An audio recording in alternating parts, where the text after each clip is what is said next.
Yuk kita masuk ke ayat yang ke-6. Sekarang kita akan belajar tentang logika berpikir. Ya. Pelan-pelan. Jadi kalau kita ngaji tafsir dengan benar, itu pasti cerdas. Ya, dan cara berpikirnya itu jadi runtut, terukur. Bapak Ibu sekalian, saya ingin gambarkan begini dulu. Saya ingin kasih contoh sebentar ya.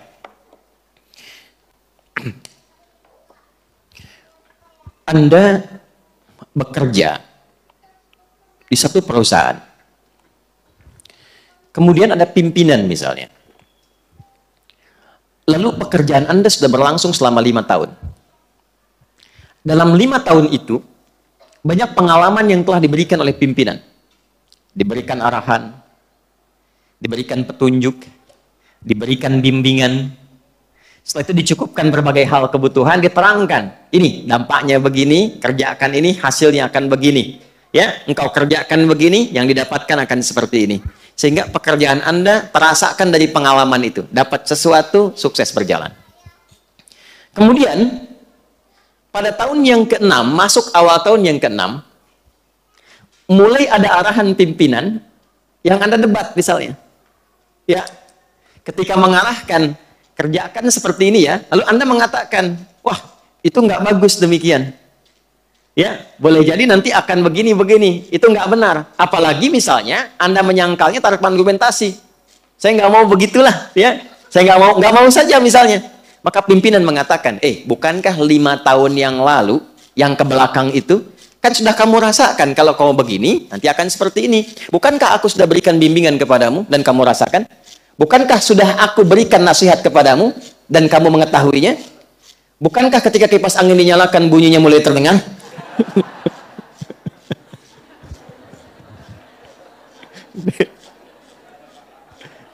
Tadi nggak ada kan ya? Bagaimana kalau dimatikan saja supaya saya nggak bersaing ya? Baik, nah alhamdulillah. Bukankah bunyinya sudah tidak ada gitu ya? Ini masih ada. Nah, jadi pimpinan ini ingin menerangkan semua kontribusi yang telah dirasakan oleh bawahannya. Ya. Telah dirasakan oleh orang yang mengikutinya selama ini dan dijelaskan, dan itu terasa. Memang sudah dirasakan, dinikmati, dijalani dan sebagainya. Kira-kira kalau ada orang berargumentasi dengan Anda dan menampilkan segala yang telah kita rasakan manfaatnya, hasilnya, masih bisa menolak nggak argumentasinya?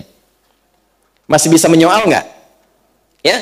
Atau Anda datang kepada orang tua, mendebat kepada orang tua sesuatu, lalu ibu Anda mengatakan, kan mama yang mengandung kamu, melahirkan kamu, merawat kamu, sudah memberikan arahan kepada kamu, mama sudah mengalami semua ini, kamu akan ke tempat itu, mama sudah pernah ke sana, kan sudah mama tunjukin juga, kenapa mau maksa ke sana?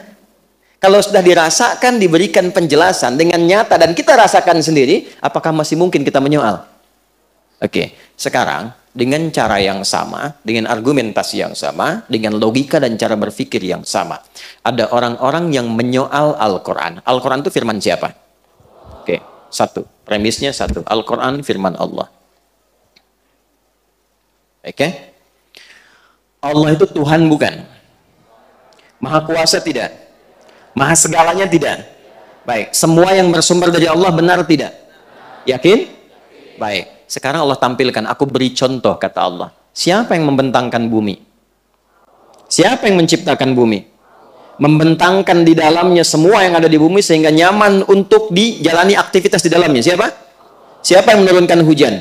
Siapa yang menumbuhkan tumbuhan? Kalau Anda yakin semua itu dari Allah, lantas kenapa Anda menyoal firman Allah? Maka dari itu, ketika ada orang-orang yang menyoal firman Allah dan disebutkan di ayat 1 sampai dengan 3, yang pekerjaannya cuma iseng nyoal, dan diingatkan di ayat yang keempat dan kelima, tidak mampu juga untuk meredam apa yang mereka lakukan, maka disentuh bagian terakhir. Yang pertama kan sudah bagian tertinggi di hatinya, ya kan?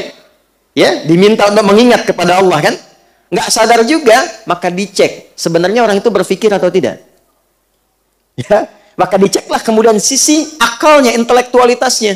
Jadi yang akan kita jalani dan kita dapati orang-orang yang seringkali menyoal itu kita akan bisa uji. Yang pertama, mereka itu satu, apakah punya keimanan tidak dalam hatinya, dalam jiwanya? Apa masih punya hati untuk bisa merasakan? Yang kedua, kalau yang pertama tadi konektivitasnya dengan Tuhan, masa iya sih ada hamba menyoal Allah, menyoal Tuhannya sendiri? Kan?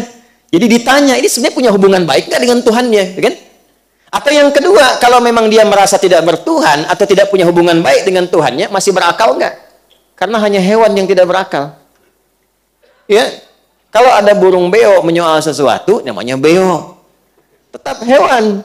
Tapi kalau Anda kan manusia punya akal. Perbedaan antara manusia dengan hewan itu terletak kepada akalnya. Maka di ayat yang ke-6 sampai ayat ke-14 disebutkan dulu jalan untuk logika berpikir supaya dia merenungkan, masih punya akal nggak? Jelas?